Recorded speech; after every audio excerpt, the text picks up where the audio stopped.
sudah di Surabaya, saya ngelihat kan dia pengorbanannya cukup besar, mau Iya, iya. tinggalkan kotanya, tinggalkan keluarganya, ikut saya, Iya, iya.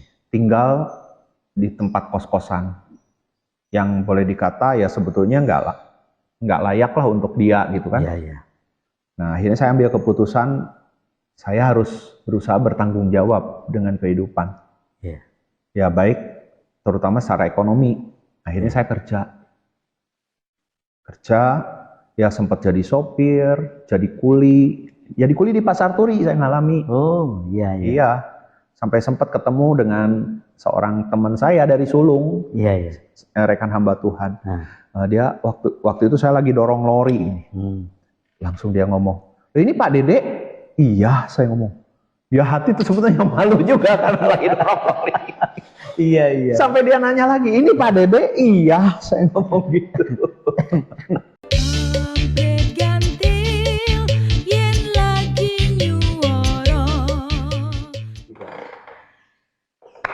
Haleluya Sobat UM, siang ini saya ada di Civagonya Pak Pendeta Dede Gunawan. Salam kumaha damang Pak Dede. Shalom, damang pangestu. Bisa ngomong Sunda juga nih? Dulu masih belakaraan sampai ke sana Pak. Gampang, cempeak, semplak. Oh. Zaman SMA. Nah, Pak Dede, ya. Saya teringat salah satu sabdanya Tuhan Yesus. Beliau pernah bilang, tak seorang pun dapat datang kepadaku kalau bukan Bapa yang menariknya datang kepadaku. Ya. Dan seingat saya, Pak Dede kan bukan langsung jadi Kristen gitu Pak ya. Iya. Nah, kira-kira gimana Pak Dede pertama berjumpa dengan Sang Juru Selamat? Silakan. Ya, betul sekali apa yang dikatakan oleh Pak Asis tadi bahwa semua karena ditarik oleh Bapak. Saya sendiri nggak nyangka kalau ya istilahnya bisa hidup seperti saat ini. Dan boleh dikata ini kasih karunia yang terbesar. Amin, ya. Amin. Karena ya latar belakang keluarga saya memang bukan keluarga Kristen. Ya bapak saya ini hobi dengan judi. Iya. Nah, kalau ibu saya senang dengan dunia supranatural. Jadi ya dua-duanya hidup di luar Tuhan. Ya Kak. Setelah itu tinggalnya pas berseberangan dengan Saritem Pak ya. Oh iya. Itu waktu saya SD ya. SD, kalau TK waktu itu masih di daerah Budi Asih. Nah SD di Saritem waktu itu saya sudah ikut papa. Ya, tadi saya belum cerita bahwa ketika saya umur kurang lebih 5 tahun, papa mama saya pisah. Ya karena dua-duanya hidup dengan dunia yang berbeda ya kan. Satu tukang judi, ya satu senang supranatural. Nah, kami empat bersaudara. Jadi semuanya laki. Kalau laki istilahnya di sini apa? Punokawan. Atau yang paling bagus itu apa? Pendowo. Ya, saya anak ketiga dari 4 bersaudara. Berarti yang keempat teman saya. Siapa? Pipin Johan. Oh iya. Halo Pipin Johan. Itu yang keempat. Iya. Jadi saya yang pertama percaya Yesus, terima Yesus, ya diawali oleh sesuatu yang tidak terduga. Sebetulnya panjang, cukup enggak nanti durasinya ini? Oh, tenang saja, tenang. Ada tanda. Oh, ada tanda gitu ya. Oke. Tanda dari langit. Ya sebisanya, seingatnya saya akan sampaikan ya. Ya memang kalau saya katakan, kalau kita mau flashback ke belakang, sebetulnya setiap orang ya seperti saya ini sudah merasakan panggilan Tuhan yang begitu luar biasa dari sejak kecil. Sejak kecil. Sebetulnya, ya dulu kan ya saya punya kenakalan anak kecil. Ya. Hobinya itu kalau hari libur tanggal merah itu mesti pergi ke jalan, mencetin belnya yang rumah atau toko yang di pinggir jalan pencet. Nanti kalau orangnya keluar lari. Sama. Kerjaan saya SD. Oh gitu, sama juga malah. Ternyata punya. Di SD Sulung kalau keluar di sebelahnya GBI-nya Pak Tios kan ada rumah yang mencorong. Oh tapi gitu. bel pencetnya di belakang saya tahu. Kalau teman-teman pencet, yang sana keluar kita lari. Iya, sama berarti. Nah itu. Nah, suatu hari ada tetangga depan saya ini dia ngajak saya, ayo kita pergi, katanya ada acara. Saya kan nggak tahu pergi kemana. Dia ngomong ke sekolah, ya karena dia sekolah di Bala Keselamatan. Oh iya. Jadi di Kebonjati kalau di Bandung. Yang ada pangkat-pangkatnya. Iya. Ya. Nah, sebelumnya itu saya pernah ketika lagi jalan seperti biasa mencitin bel, tiba-tiba saya dipanggil sama seseorang. Di sekolah itu. Saya dipanggil, ketika dipanggil saya lari karena merasa bersalah. Saya lari sambil nengok ke belakang. Sambil nengok ke belakang, tapi saya heran. Kok orang yang manggil saya tuh kok tersenyum? Saya pikir ya itu ada tanda tanya. Kok nggak marah gitu ya? Iya. Dia tersenyum. Tapi tetap saya lari karena merasa bersalah itu. Nggak taunya sama teman saya itu diajak ke sekolah itu, sekolah Bala Keselamatan itu. Yang saat itu ada satu acara, saya lupa, entah Paskah, entah apa. Pokoknya saya diundang acara. Ketemu sama orang ini yang ternyata namanya Kadet Rampomia. Dia ingatnya setelah itu ya. Iya. Saya diajak ikut ibadah.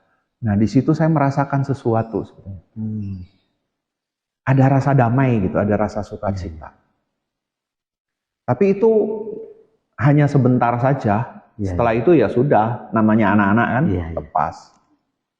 Nah sampai suatu saat saya ketika SMP kelas 1 naik ke kelas 2, itu saya mengalami satu kehidupan yang benar-benar berada di bawah, berada di dalam jurang keputusasaan karena papa saya hancur ekonominya.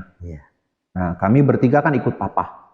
Nah yang Pak Pinpin itu adik saya itu ikut neneknya. Oh sama nenek. Ya karena ya ibu saya sibuk dengan dunia supranatural sehingga entah karena rohnya mungkin seperti itu jadi nggak ngurusi ke anak. Jadi kami ikut dengan papa yang bertiga, yang satu dengan nenek.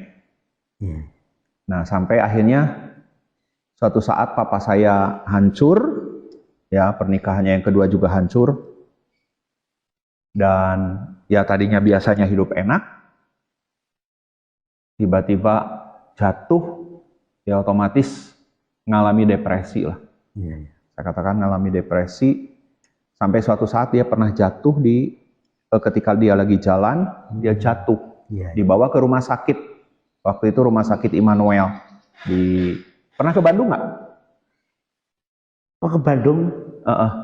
Di ini, sekitar stasiun. Oh, berarti belum hafal ya? Belum. Di Ada rumah sakit ada pasar Immanuel dan dibawa ke sana. Dokter nyatakan wah ini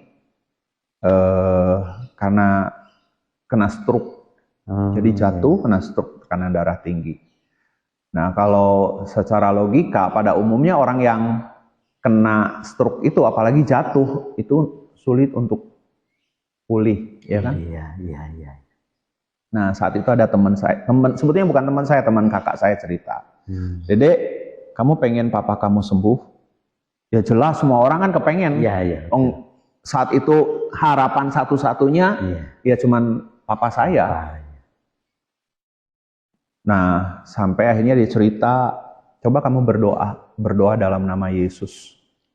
Ya, saya katakan cuman bergumam gini di hati. Kalau nggak tahu Yesus ya.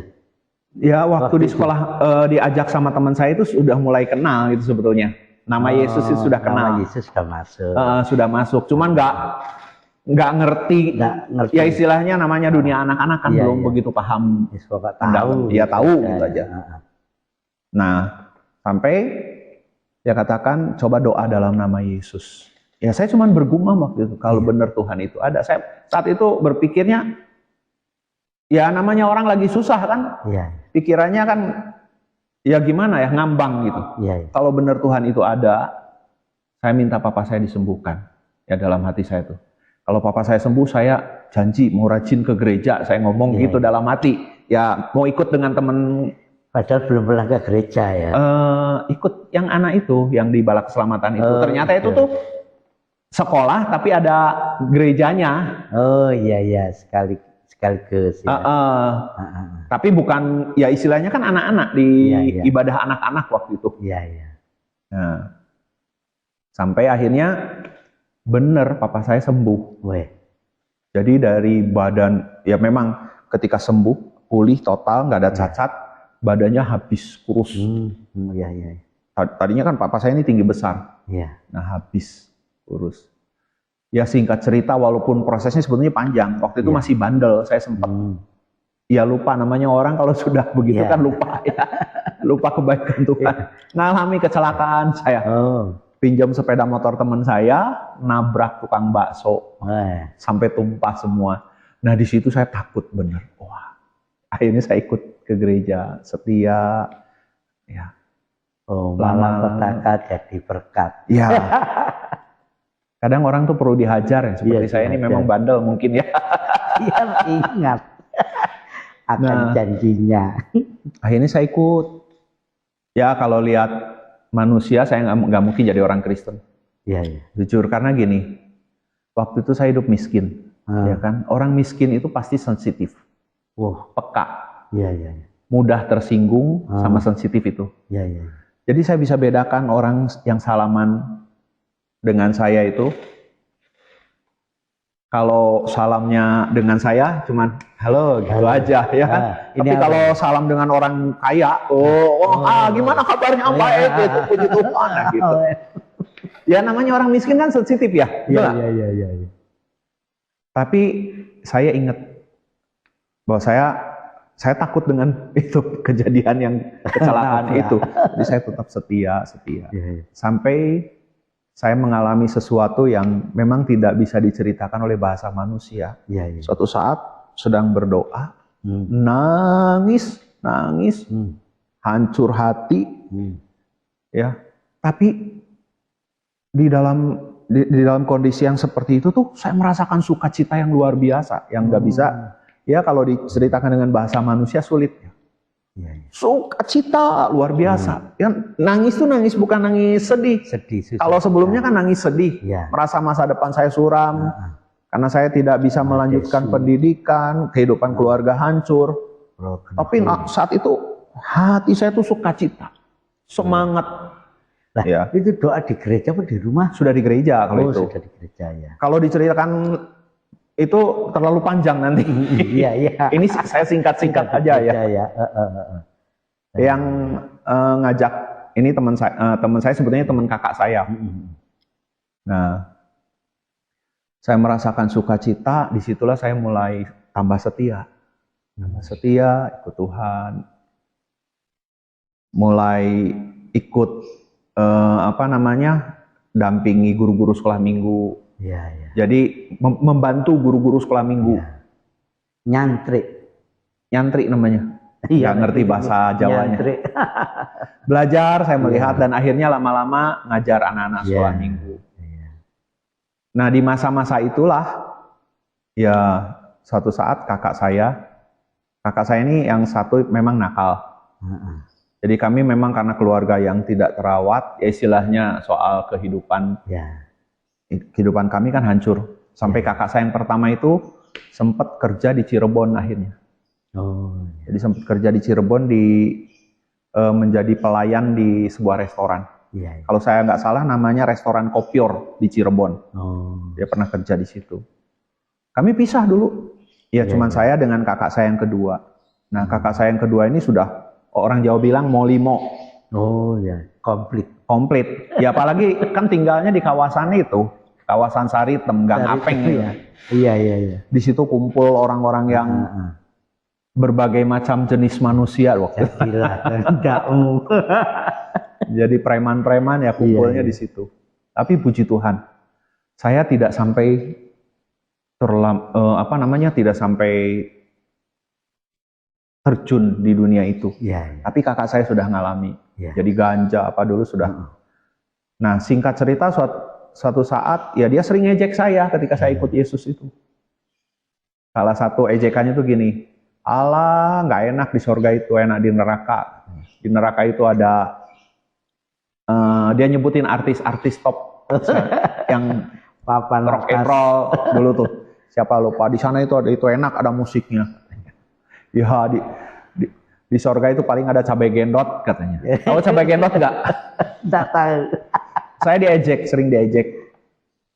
Tapi suatu saat ketika dia sakit, nah saat itulah saya ngomong, kalau kamu dalam keadaan sehat, kuat, gagah gitu, kamu bisa merasa diri hebat. Tapi kalau waktu sakit, apalagi nanti sampai mati gimana? Nah, semua orang tuh biarpun hebat, sehebat-hebatnya orang, kalau bicara mati takut, Iya, iya. ya kan? Iya, betul. Nah akhirnya saya bilang mau didoakan, saya doakan. Kakak saya doakan. Usia berapa Pak Dede? Wah masih remaja waktu itu. Remaja sudah Iya. berani. Iya. Hmm. Ya akhirnya terima Yesus. Iya. Wah. Lalu kemudian kakak saya dulu kan nggak tinggal satu rumah. Iya. Setelah dari Cirebon dia pulang ke Bandung, dia tinggal di rumah temannya juga. Oh. Jadi kami pisah. Iya. Banyak hal sebetulnya kalau saya cerita terlalu panjang ya. Saat itu saya sudah tinggal di sebuah kontrakan Iya. yang itu pun hasil dari mujizat dari Tuhan. Iya. Ya karena waktu papa saya sudah diusir dari kontrak, kan setelah itu kan kontrakannya habis. Iya. Lalu kemudian kita nggak punya tempat, ya Tuhan tolong lewat seseorang namanya Om Pasaribu, orang Batak. Iya. Dia bilang saya mau pindah rumah, tapi ada sisa kontrakan selama 9 bulan. Kalau mau tinggali, wah saya merasakan sukacita yang luar biasa. Kenapa? Saat itu barang-barang sudah ada di depan, sama yang punya rumah itu sudah diusir karena sudah lewat waktu. Jadi mendadak pindah saat itu ke sana. Nah disitulah kakak saya yang pertama bertobat terima Yesus. Pertolongan tepat pada waktunya. Jadi ke beberapa waktu kemudian, suatu saat dia datang ke rumah kontrakan saya. Nah ternyata singkat cerita dia juga punya masalah.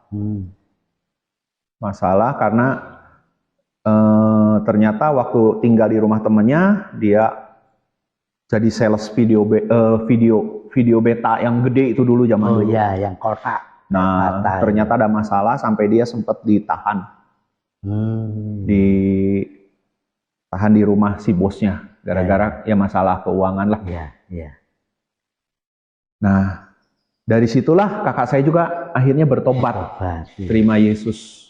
Ya sekarang kakak saya jadi gembala di GBT Gloria Bandung. Yang kapan hari pernah ke sini ya Pak Dede ya? Iya pernah. Ya. Ada yang satu kalau yang Yusuf Chandra yang kedua ini, kakak saya yang kedua ini pelayanannya pelayanan pribadi kebanyakan menginjil. Oh iya iya. Nah kalau adik saya yang pimpin Johan itu, dia terima Yesusnya itu setelah saya tarik ke Tuban. Waktu itu saya sudah pelayanan di Tuban. Oh, pelayanan Tuban dengan siapa Pak Dede? Ya kan ketika dari Bandung saya ikut kursus Alkitab, lalu kemudian diutus ke Jakarta. Iya. Dari Jakarta diutus ke Tuban. Oh. Pak Dede, maaf.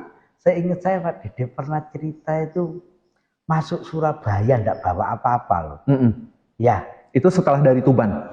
Oh, itu setelah dari Tuban. Ya, dari Tuban sebetulnya nggak langsung ke Surabaya, ke Kalimantan dulu. Saya pelayanan di Kalimantan Barat. Itu waktu itu anak saya masih bayi. Berapa bulan lah, 3-4 bulan. Iya. Jadi ya kalau waktu itu sebetulnya saya sudah merasa pasti pelayanan di Kalimantan Barat. Ya, ya. Tapi ternyata ya melalui proses, kadang-kadang Kalbar kita juga nggak Pontianak nyangka. ya. Iya, di Pontianak. Tapi saya sempat masuk ke pedalaman-pedalaman juga. Sampai ke desa Nabu. Singkawang. Naik, Bukan. naik lagi. Arahnya beda. Oh, beda. Jadi kalau dari Pontianak arah ke apa namanya? Daerah Darit. Darit. Kalau ini kan kalau Singkawang ke Tebas Sambas. Nggak sampai Poteng ya? Hah? Poteng. Poteng saya nggak tahu. Oh, oh Pak, saya sudah ke sana. apa? Ya tahu saja. Oh tahu. Tuhun. Ngabang paling yang saya tahu. Iya. Ya. Oh, loh Pak, pas di Tuban itu, cara mengumpulkan anak-anak sekolah minggu kan Tuban ini, ya tahu daerahnya Ronggolawe kan. Iya. Yang bisa anak-anak kenal Tuhan itu ya apa Pak Didi? Cara merekrutnya. Ya kadang gini ya, cara Tuhan itu nggak bisa dibatasi. Saya sendiri kalau bicara hal ini, saya merasa bahwa itu bukan karena hasil karya saya. Jadi tahu-tahu ada orang tuanya bilang ini ada anak sekolah, ada anak saya kepengen ikut.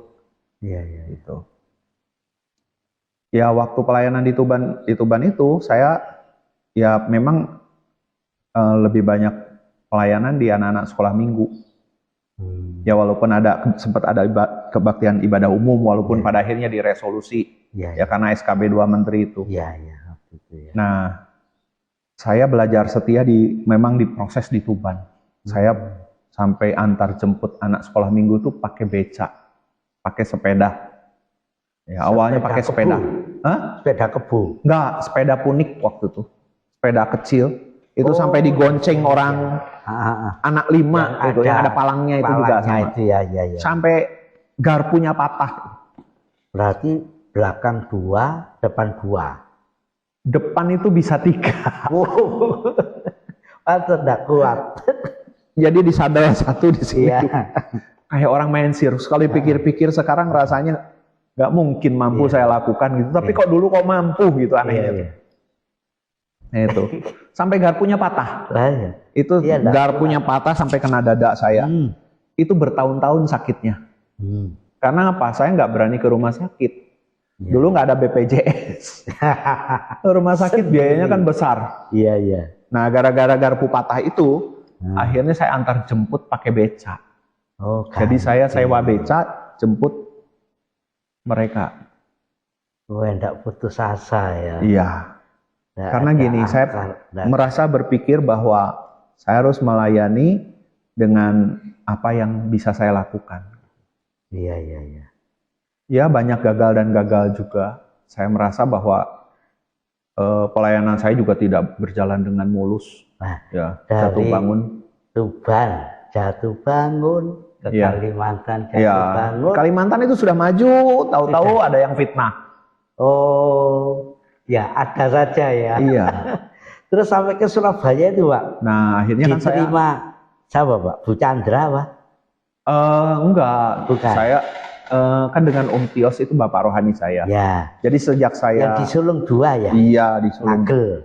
Sulung Agel sama Sulung sekolahan juga, Sulung 1. Sulung 1 ya. Ya waktu di Tuban kan saya bergabung dengan Om Tios. Oh iya.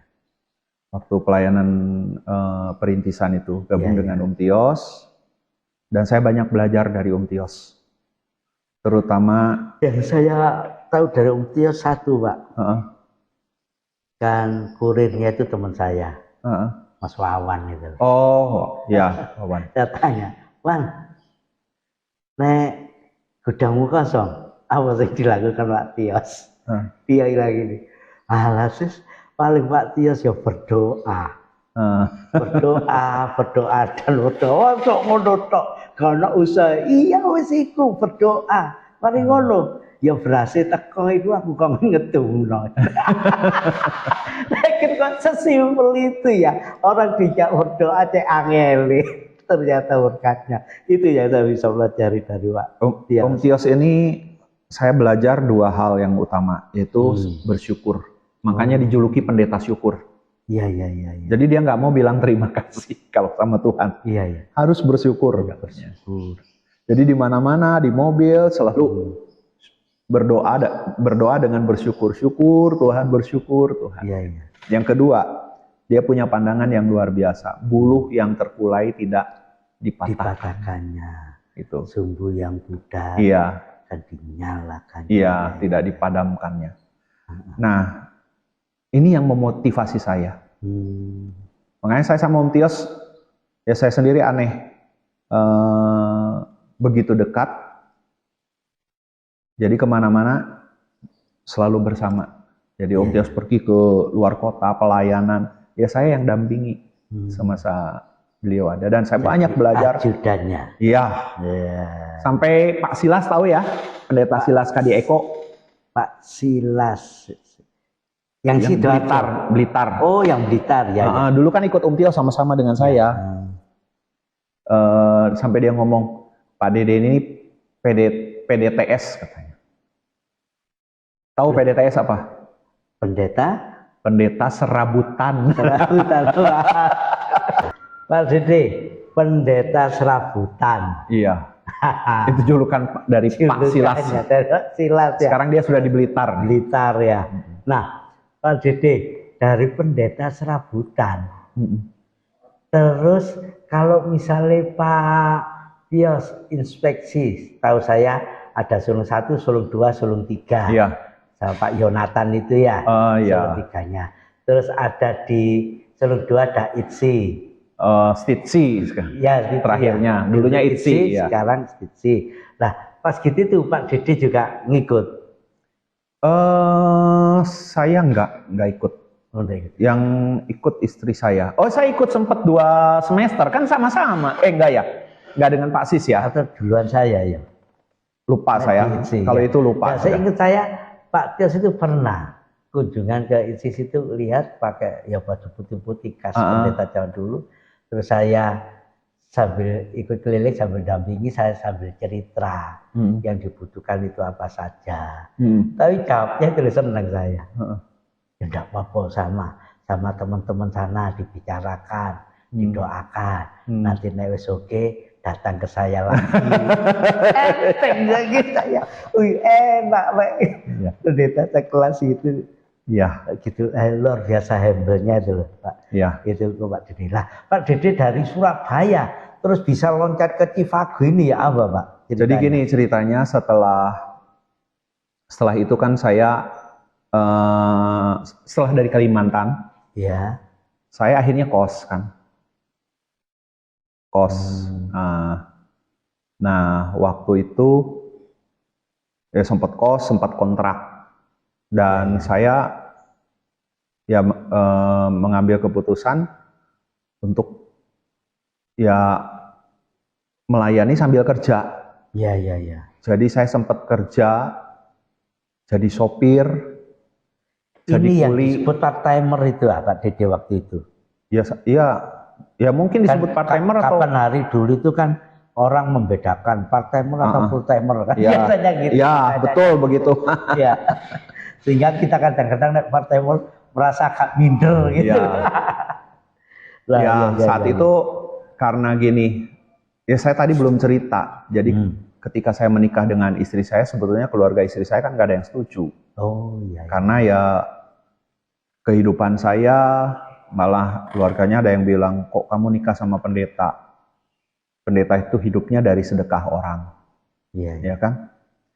Nah, sampai pada akhirnya, ya singkat cerita saya tarik kan istri saya dari Rengal itu, tinggal di Surabaya waktu itu.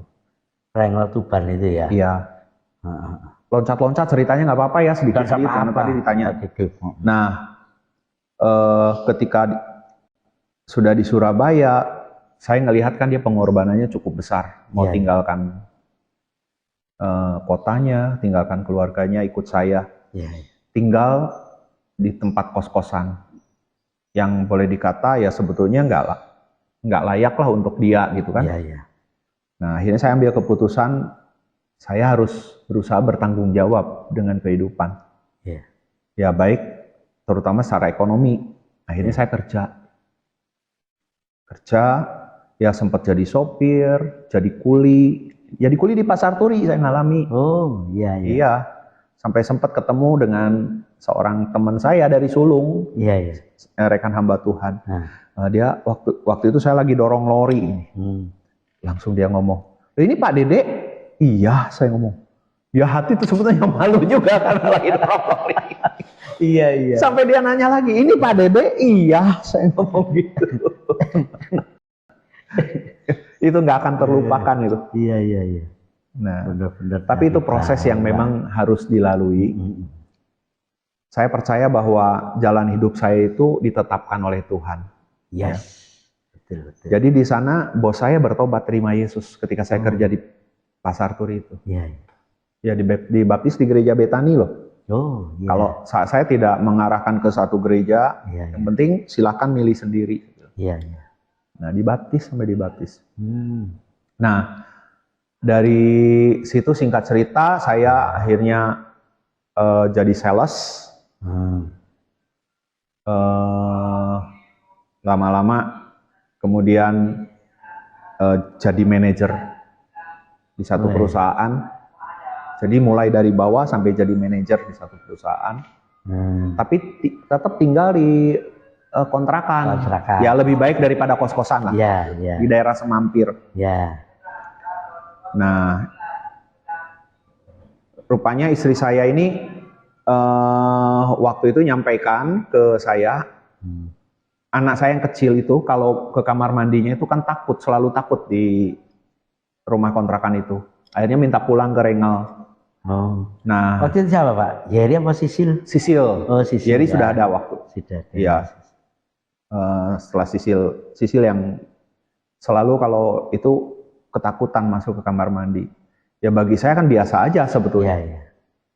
Nah itu yang memicu saya untuk ya bisa punya rumah.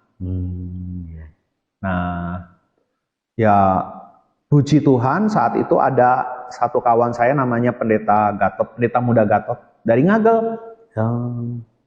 Datang ke rumah kontrakan saya, dia setelah datang ke rumah dia nangis di jalan itu nangis, dia ngomong ceritanya. Nggak tega lihat saya, padahal saya ya tetap enjoy aja, nggak ada rasa susah. Saya nikmati gitu. Dan saya ngerasa ini jauh lebih baik daripada sebelumnya kan. Dia kepikiran sampai minta adiknya untuk pinjamkan rumah. Pinjamkan rumah di daerah Medayu Utara. Jadi saya panjang di Medayu Utara. Nah, jadi di masa-masa itulah saya kan sudah mulai resign, keluar kerja. Saya mulai usaha sendiri. Di Medayu itulah saya dapat berkat. Ya singkat cerita bisa beli tempat ini yang sekarang saya tinggali. Dulu sederhana. Jadi ininya pun dari semen yang lantai hijau itu. Nah, itu. Ya itulah awal saya masuk Sidoarjo. Jadi ngumpulin jemaat ya apa Pak? Nah ceritanya gini, setelah saya di Sidoarjo, suatu saat saya ngerintis anak-anak sekolah minggu di Sekardangan. Bukan di sini, di Sekardangan. Lalu kemudian suatu saat saya mendengar kabar ada satu gereja yang mau ditutup, gereja rumah. Karena pendetanya meninggal, almarhum Pendeta Wahyu. Nah, saat itu saya masih tetap pelayanan di Kutisari juga. Di GBI Kutisari yang Sulung 3 disebutnya. Dampingi Tante Tios. Nah, sambil di sini merintis anak-anak sekolah minggu. Nah, tiba-tiba ada satu orang nyampaikan ini ada gereja mau ditutup. Karena pendetanya sudah meninggal dan gak ada yang neruskan jemaatnya. Tapi ternyata jemaatnya juga sudah habis, tinggal keluarganya. Ada beberapa saja. Saya bilang jangan ditutup.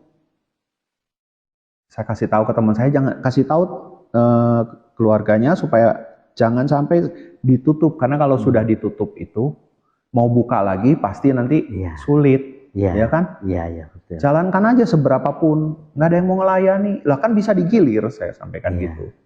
Nah rupanya disampaikan sama teman saya ini. Pak Sangkana namanya, almarhum tapi sebenarnya. Nah dia sampaikan, lah saya tiba-tiba disuruh pelayanan di sana. Nah akhirnya saya pelayanan, ternyata gereja ini adalah gereja GSPDI.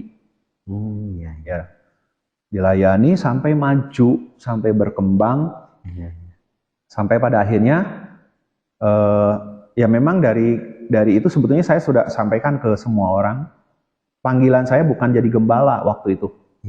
Saya hanya perintis, buka serahkan, buka serahkan. Ya. Saya ngerintis di Bandung, saya serahkan ke kakak saya. Ya. Ngerintis di Tuban juga kan saya serahkan ke yang lain. Awalnya ke adik saya sebetulnya. Kayak Yohanes Pembaptis ya. Ya. Itulah. Nah dari situ berkembang, singkat cerita saya serahkan ke teman saya, namanya Simon, almarhum juga Simon Harsoyo. Nah, kemudian saya ngerintis di sini. Ngerintis, ya tentunya kalau saya ceritakan penuh dengan tangis dan air mata juga. Sampai akhirnya bisa berdiri. Dan saya percaya bahwa ini semua karena Tuhan. Ya. Nah, disinilah saya merasa bahwa Tuhan kasih tambahan lagi karunia pengembalaan. Dulu saya sering katakan, saya sama Om Tias kan sempat ditawari suruh gembala. Karunia bisa bertambah Pak ya. Oh bisa, saya percaya. Kita dipercaya yang kecil kita kerjakan, maka yang lainnya ditambahkan. Betul kalau gitu firman Tuhan. Ya. Terus tadi Pak? Iya sampai akhirnya berkembang seperti yang saya ceritakan tadi dari perintisan anak-anak remaja, akhirnya berkembang jadi ibadah umum. Ya semua karena kasih karunia Tuhan, karena Tuhan yang kirim jiwa-jiwanya itu datang sini. Step by step. Nah, gara-gara pandemi lah, maka itu berkat buat saya sampai bisa berdiri cabang. Tadinya kan displit, dipisah. Nah, akhirnya berdiri sekarang di Alam Juanda. Cabangnya. Di Sedati Juanda. Nah, Sobat UM, ini nanti akan disambung dengan bagaimana merintis pendeta-pendeta bisa kumpul di API. Ya Pak Dede ini juga.